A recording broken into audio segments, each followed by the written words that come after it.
Bonjour tout le monde, on va vous présenter l'échelle de Braden.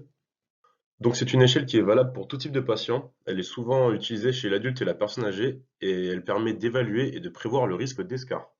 L'échelle de Braden est habituellement réalisée à l'admission à l'hôpital ou lors de changement du statut médical. Elle se base sur l'interrogatoire, le dossier médical et l'observation clinique du patient. Donc les 6 items suivants sont évalués, chacun allant d'un score de 1 à 4, sauf pour le dernier item allant de 1 à 3. Donc le premier item est la perception sensorielle. Le deuxième item est l'humidité, donc le degré d'humidité auquel est exposée la peau du patient. Le troisième est l'activité. Le quatrième, la mobilité du patient. Le cinquième, sa nutrition. Et le 6 concerne les frictions et les cisaillements. Donc c'est une échelle à réalisation rapide qui ne nécessite pas de matériel. Elle possède une sensibilité de 0,72 et une spécificité de 0,64. Quant à l'interprétation des résultats, un score supérieur ou égal à 18 correspond à un risque faible de développer un escarre. Un score compris entre 13 et 17 correspond à un risque modéré. Un score compris entre 8 et 12 correspond à un risque modéré à élevé. Et un score inférieur à 7 correspond à un risque élevé de développer un escarre. Nous allons voir un exemple de réalisation à travers le cas de Madame M, qui a 75 ans, qui est hospitalisée suite à la pose d'une prothèse totale de hanche gauche suite à une fracture du col du fémur. Donc concernant la perception sensorielle, elle est légèrement diminuée. Sa capacité à sentir la douleur et l'inconfort est faiblement dégradée, c'est donc un score de 3. Pour l'humidité, Madame M a parfois des fuites urinaires, sa peau est donc occasionnellement humide, donnant un score de 3.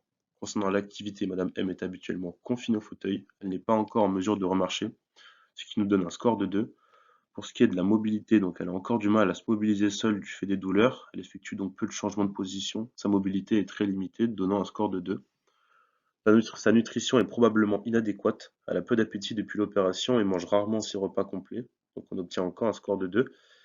Pour ce qui concerne les frictions et le cisaillement, donc comme elle se mobilise difficilement seule, sa peau glisse contre les draps lors des transferts, elle a une bonne position au fauteuil. Il s'agit donc d'un problème potentiel avec un score de 2. Ainsi au total on obtient un score de 14 qui correspond à un risque modéré. Elle possède de nombreux avantages, notamment c'est une échelle qui est particulièrement validée, elle est claire et simple d'utilisation, elle possède une bonne cohérence interne et une reproductibilité inter-observateur, elle augmente l'intensité et l'efficacité des interventions préventives et elle regroupe un certain nombre de facteurs.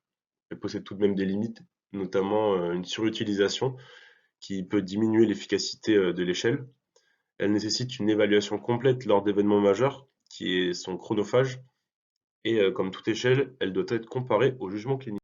Et enfin, on peut terminer cette présentation avec une comparaison avec l'échelle de Waterloo. Donc, elle a comme avantage d'avoir une sensibilité plus élevée. Elle prend en compte de multiples facteurs liés à la personne, mais c'est une échelle qui est plus adaptée chez les jeunes. Elle possède tout de même des inconvénients, c'est-à-dire qu'elle ne prend pas en compte des facteurs importants liés à la survenue d'escarres. Elle est plus longue à mettre en place, possède une pondération liée à l'âge et possède une faible fiabilité inter-examinateur. Merci pour votre attention.